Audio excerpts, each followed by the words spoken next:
大家好，我是技術人 Ron。今天這支影片沒有要講技術相關的東西，只是想要分享一下 AI 工具的一種應用方式。就像我們前一支影片提到的 ，AI 就是一個工具，由使用者來控制要怎麼使用。但很多時候，其實問題在於你不知道這個工具能幫你做什麼事情。那今天我就來分享一下，我如何用 AI 在遊戲裡面更方便的作弊吧。我們以這款 Balatro 小丑牌來舉例，這款遊戲很好玩，我自己也玩了非常多的時數。但身為一個全成就玩家來講，要去刷最後2個成就，真的超級無敵麻煩。因為 Roguelike 的遊戲很吃隨機，一步錯步步錯，而且遊戲都是自動存檔的，導致沒辦法重來。有時候明明拿到不錯的牌，結果因為一次的抉擇錯誤，就會導致整局要重玩，這真的很麻煩。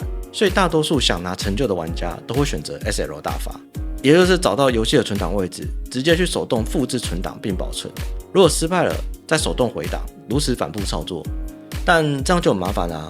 我每次都要手動做這些動作，感覺就是費時又費力，所以我就想到可以用 Batch 來做手動存檔的功能，來替代掉這些無聊的操作。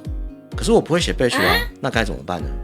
這時候我們就可以用到 AI 了，我就截一張圖，附上簡單的說明 ，AI 就會幫我寫出一個1x1檔。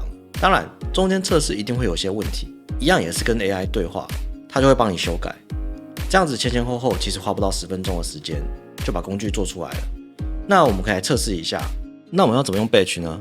很簡單，先把這邊的檔名複製起來，到遊戲的存檔資料夾內新增一個空白筆記本，把名稱貼上，它就會根據副檔名變成 Batch 檔了。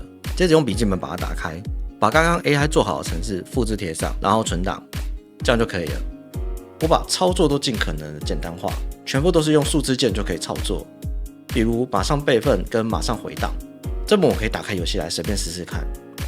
假設我現在這個狀態是這張小丑牌，我不知道會抽到什麼，那我就馬上打開 Batch， 然後按下1存檔，接着後面正常跑，可以看到抽出來的牌不是我想要的，那我就要回檔，我要先回到主選單，因為遊戲執行中檔案會被存檔覆蓋掉，所以要先離開遊戲，接着用 Batch 把檔案復原回去，復原後再按開始遊戲，可以看到剛剛的存檔就回到我抽牌之前的狀態了。